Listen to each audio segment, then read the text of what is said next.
Como tratamos en el capítulo anterior, vimos que aparecieron muertos tanto el marqués como la marquesa de Urquijo. En un principio se pensó que todo podría ser un atentado de la banda terrorista ETA, o incluso que el doble asesinato podría estar relacionado con un asunto de mafias. Se interrogó a varias personas, entre ellas a Rafael Escobedo, el yerno de los marqueses, que fue descartado como posible autor en un primer momento, aunque desde el principio los investigadores siempre lo tuvieron en el punto de mira, ya que era sabido que odiaba a sus suegros y los culpaba del fracaso de su matrimonio. Los marqueses amenazaron a su hija con desheredarla si llegaba a casarse con él.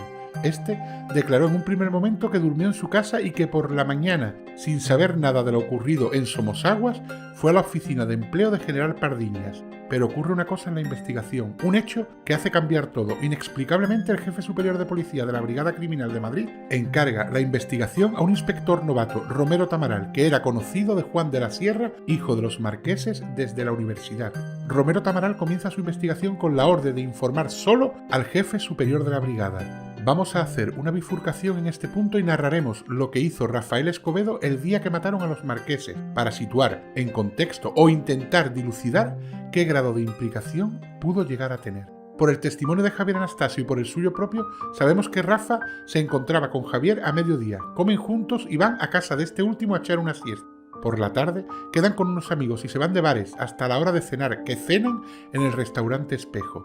Tras la cena continúan de copas en el bar de uno de los amigos que los acompañaba. Tras esto visitan otro disco pub llamado Las Mil y Una Noches y allí están hasta la 1:30 o las 2 de la mañana. A esa hora, Rafael pide a Javier que lo acerque al chalet de los Urquijo, pero que antes tiene que pasar por su casa para recoger algunas cosas, porque iba a quedarse a dormir en Somosaguas. Esto era algo habitual, no por la relación que Rafi tenía con su exmujer, la cual estaba rota e incluso ella vivía en otro domicilio, sino por la que mantenía con el que hasta entonces era su cuñado Juan de la Sierra. De hecho, se llegó a rumorear que entre los dos existía algún tipo de relación amorosa, por lo que entraba en el domicilio de los marqueses a hurtadillas y con bastante frecuencia.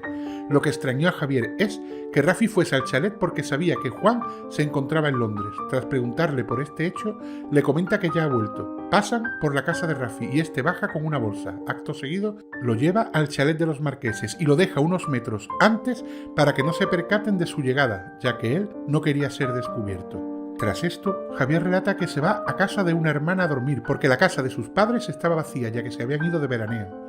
A la mañana siguiente, al despertar, descubre lo que ha pasado al oírlo en la radio. Lo primero que piensa, y siempre desde su propia declaración, es que también han matado a Rafi, su amigo. Desde ese momento comienza a llamar a casa de Rafael, sin éxito ninguno. Finalmente, al día siguiente consigue hablar con él y este le dice que no se preocupe, que ya lo llamará para quedar. Pasados unos días lo vuelve a llamar y quedan los dos en la plaza del Conde Valle Suchil. Javier continúa relatando que Rafael trae una bolsa y le dice que Miriam se la ha entregado y que por favor la haga desaparecer. En el interior de dicha bolsa hay una pistola. Le ruega que se deshaga de ella, que tiene la policía pisándole los talones. Para presionarlo, le comenta que cuando realizó su declaración en ningún momento dijo que había sido él quien lo acompañó aquella noche al domicilio de los marqueses. Javier dice que por la edad, por la amistad y en parte por evitar que lo implicase, finalmente toma la decisión de hacer desaparecer el arma y termina arrojándola al pantano de San Juan, lugar que conocía. Más tarde volveremos con la pistola. Ahora sigamos con la cronología de los hechos. El inspector Tamaral sigue estrechando el círculo en torno a Rafael Escobedo. Lo primero en lo que se centran es en averiguar el tipo de arma empleado en el crimen. Descubren que es del calibre 22. Tras buscar entre los principales sospechosos, estos hallan que el padre de Rafael, el abogado Miguel Escobedo, tiene registrada a su nombre una Star F del calibre 22. Tras esto, se requiere a Miguel Escobedo para que muestre su pistola. Las respuestas de este dubitativas, sin poder aclarar si la había vendido o le había sido sustraída, hizo que Tamaral pidiese una orden de registro para el campo de tiro de la familia Escobedo, el cual se encontraba en una finca de Montalvillo, Cuenca. En esta recogen 215 casquillos del calibre 22. Tras cotejarlos en balística, descubren que muchos coinciden con el arma implicada en el crimen de los marqueses. Con estas pruebas y tras 8 meses desde el crimen de los Urquijo, Rafael Escobedo es finalmente detenido y trasladado a la Dirección General de Seguridad. Escobedo había pasado los 3 últimos meses, por indicación de su padre, recluido en su finca cuidando cerdos. Una vez en dependencias policiales, es sometido a un duro interrogatorio, llegando incluso a realizársele la tortura siciliana, que consiste en dejarlo totalmente desnudo, ponerlo de cuclillas, hacerle hacer flexiones, mientras es sometido a burlas y humillaciones.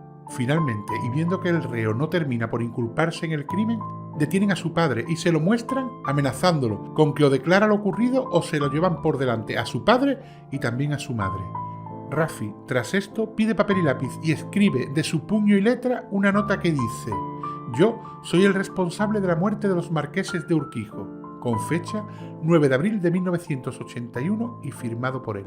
La policía dijo que había declarado que realizó el asesinato acompañado de 2 personas más, de las cuales no quería hablar. Tras su declaración ante el juez el día 10 de abril, este dice no saber dónde se encuentra el arma usada en el crimen y se niega a implicar a las personas que lo acompañaron durante esa noche. Pero, ¿qué pasó tras la muerte de los marqueses y antes de la declaración de Rafael? Según sabemos, Juan de la Sierra, hijo del marqués, regresó a Londres y se encargó de los negocios familiares. Su hermano, lo primero que hizo con su herencia fue comprarle un Porsche a su novio Dick. Y tras esto se compró un chalet en La Moraleja que costó 20 millones de pesetas de la época, o lo que es lo mismo, unos 120.000 euros. El mayordomo de la familia relata que tras el asesinato de los marqueses eran continuas las fiestas y orgías en la piscina del chalet de Somosagua, a las que acudía con asiduidad Raffi y su amigo Javier Anastasio. En dichas fiestas el sexo, el alcohol y el consumo de ciertas sustancias estupefacientes corrían como la pólvora, por lo que comenta que dentro de esa familia el dolor por la muerte de sus padres duró muy poco, si es que en algún momento existió. Volvamos ahora con la detención de Raffi. Sabemos que este estuvo de copas y divirtiéndose por distintos bares y pubs de Madrid hasta aproximadamente las 2 de la mañana, y que después su amigo Javier lo deja en el chalet de los Urquijo, por lo que dudamos que llegase allí antes de las 3 más o menos de la mañana.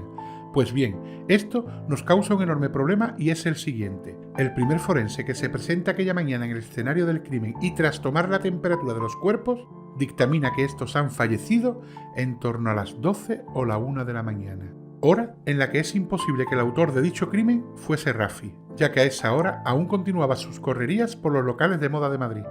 Recordemos que este es el único informe forense que se efectúa con los cuerpos sin manipular, ya que sabemos que antes de que los mismos sean trasladados al Instituto Anatómico Forense, son lavados con agua hirviendo por orden del administrador, según este, para mostrar a los cuerpos presentables ante la llegada de los familiares. Pero resulta extraño, como comenté en el capítulo anterior, que dicha acción no tuviese ninguna repercusión ni carga judicial, aun cuando los forenses encargados de la autopsia recriminaron este hecho y se lo hicieron saber al jefe de la brigada policial.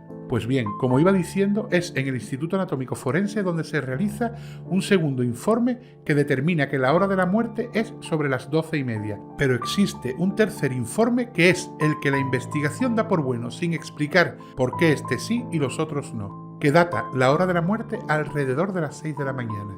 ¿Cómo es posible que un médico que se ha personado 3 horas después de la hora de la muerte, según este último informe, cometa el error de situar la data en 5 o 6 horas antes? Y eso no es lo único que llama la atención de todo este baile de horas y dataciones, sino que resulta que este primer informe, el que absuelve totalmente a Rafael del asesinato, termina desapareciendo del expediente y no se puede presentar durante el juicio, pero como veremos a continuación, no es lo único que desaparece en este extraño caso.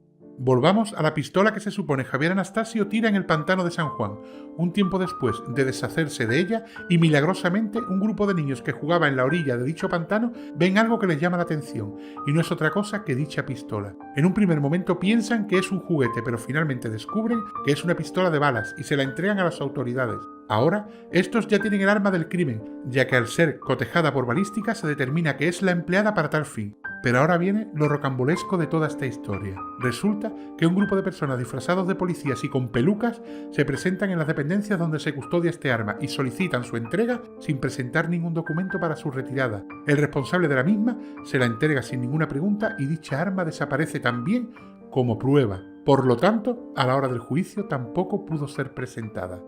No debemos, además, dejar escapar un dato que sucede antes de dicho juicio, y es que los hijos de los marqueses deciden presentarse como acusación particular contra Rafael Escobedo, pero según parece, tras decir que no les convenía ir contra él, esta acusación particular es retirada y ellos no se presentan contra el presunto autor del crimen de sus padres. También, curiosamente, la hija de los marqueses, Miriam de la Sierra, poco antes del juicio recuerda un suceso que hace parecer aún más culpable a Rafi. Según relata, le dice unos días antes del asesinato de sus padres lo siguiente: «Pronto te acordarás de mí, voy a hundir a tus padres, tengo un plan y esta vez va en serio». Qué casualidad que este hecho se ha recordado a pocos días del juicio y no cuando es interrogada y todo está en caliente. Recordemos que en ese momento, cuando la familia cercana e incluso al administrador, mayordomo y resto del personal de servicio se le pregunta por si Rafi podría haber sido el autor del crimen, todos coinciden en que es imposible y que no veían al chico capaz de hacer algo así. Ahora tenemos a una persona que se inculpa en el crimen, la cual verdaderamente aquella noche estuvo en esa casa cuando sucedieron los hechos, como dice la sentencia, que en otro capítulo más adelante veremos, solo o en compañía de otros. Pero yo me pregunto, ¿llegó Rafael Escobedo antes o después del asesinato de los marqueses? ¿Por qué desaparece la pistola y los informes forenses? ¿Es tan sencillo hacer desaparecer pruebas en este país? ¿O es algo habitual que en un crimen de esta índole tan mediático se pierdan las cosas por desidia o incompetencia?